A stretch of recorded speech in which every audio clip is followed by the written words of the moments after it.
So two things in this exercise. First, I'm going to actually get in here and turn my body sideways. And what'll happen is, as I push through this press, then it forces my pec to contract. And I'm going to pause right here, and then I'm going to finish my rep. This is what happens. I see a lot of us, we're just kind of doing this thing, and it's not really finishing. And so because I'm trying to instruct, I'm holding this incredible amount of tension, mechanical tension within the muscle.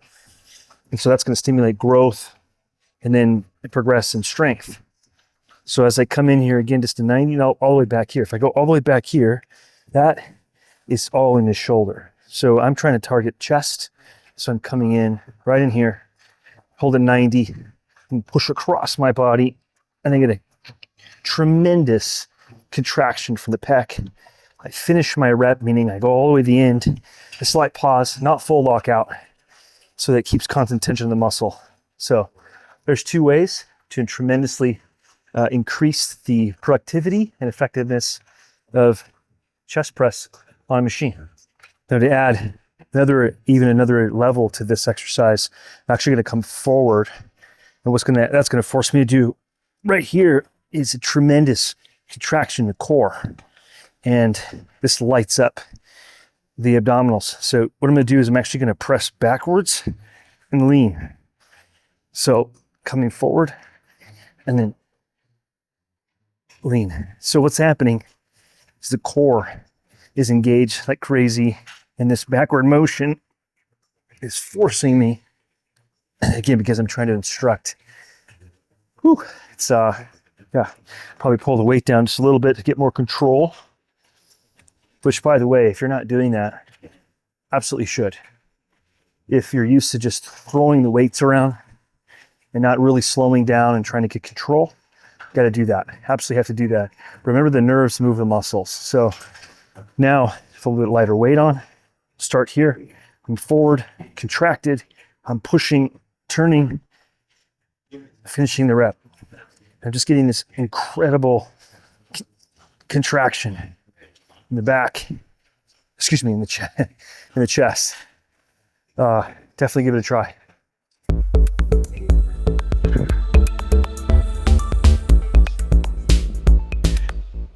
So I'm known for using machines that are purposed for maybe other movements, but being creative for my purpose. Just want to use here to get kind of normally you do for rotator cuff movement. I'm really trying to target my rear delt. Get that external rotator recruitment like this. And then to really magnify, I'm just going to step, wrap this band around my foot here. And then I can get it right in here.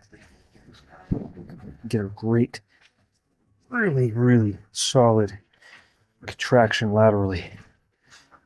And again, that's just the band has this increasing resistance as it's going up, providing that constant tension. Whew. Yep, I can all of a sudden instantly start breaking out a sweat. Oh man. Just not letting that rear and lateral delt rest. That's superset. Come on. 1, and then 2. Ooh, let's go. Let's go. 3. Ooh. All right, and that's that.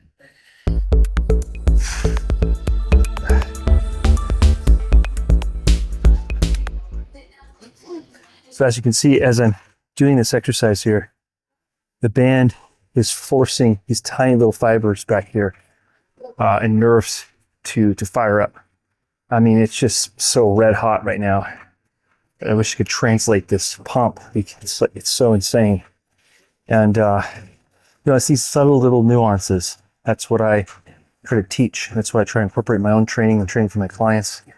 It's because those subtle little nuances really is where you sometimes find breakthroughs. For someone who's maybe it's yourself who's had trouble with the shoulders, the recruiting rear delts, getting in there. I mean, it feels like I'm getting there with like something surgical to some of these fibers. and being able to access and strengthen and talk to them, have them being used. But I tell you, they're not happy. That's for sure. Not happy at all. Like, you can see the shaking and see the tremor. I'm looking for that because that is a signal. The nervous system sending a signal to the brain and vice versa to, hey, we got to get these fibers turned on. We got to get these communication centers or this communication stronger. So that's, what is one thing the band can do using it this way in a non-traditional way. So here's another advanced technique that I like to teach. Again, we're just trying to use the nervous system to access more fibers, create more fatigue, more signal for growth, and also for recruitment. And so now it's just simply using being out here and just reaching out and then turning the hands up.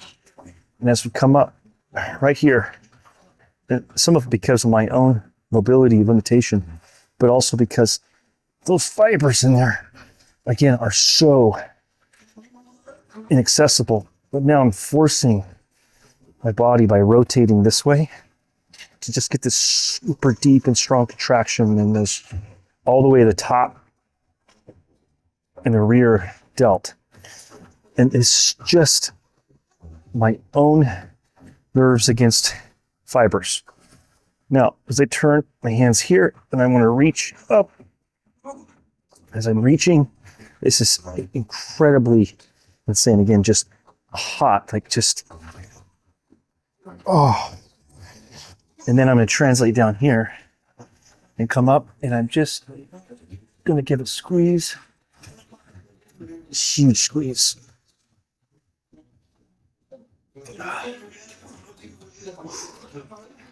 If you do it right, yeah, you'll start to breathe hard.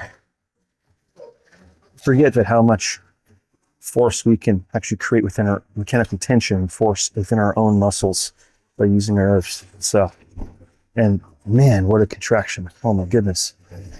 Oof. Wow.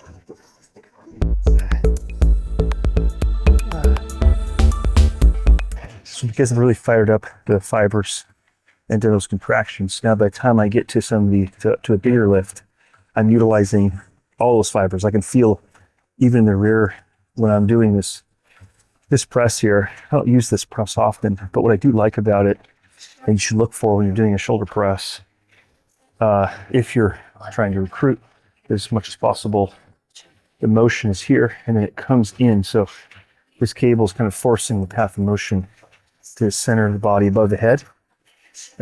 It's huge because that forces more pressure on the shoulder instead of the tricep. And then just as you noticed, I was coming down to 90 degrees, and it's something I teach. From here to here, as you load up and you want to increase resistance and reps and sets, the risk versus reward, this is too high. So from here to here, just keep it solid. Nice 90-degree angle, and then you can really load up there and press. And, oh man, I can barely, raise my head up, hand above my head. But it's good stuff. Oh.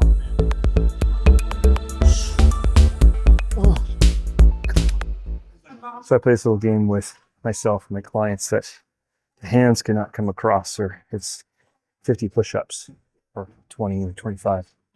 But this exercise here is pretty intense. So if you're keeping your knuckles crossed, that's a huge constant contraction the chest has to do to keep that. You'll feel it deep here where the bicep meets.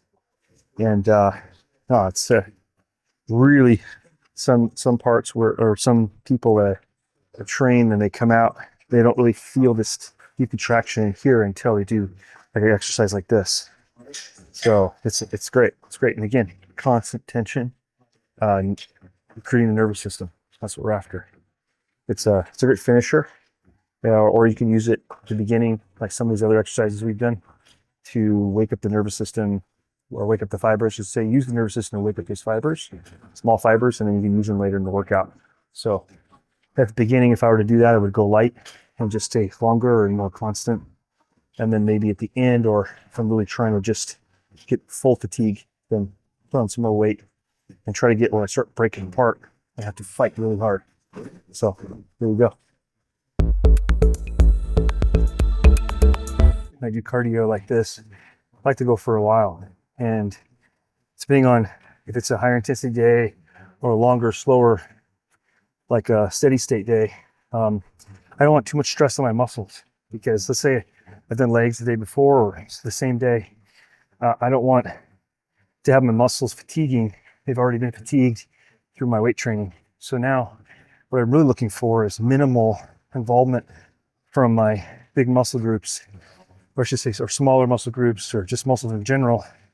And because this doesn't take a lot of load from the muscles just to move, I can just keep going like this, get my heart rate up, get a good sweat in, burn a lot of calories, and go for a while.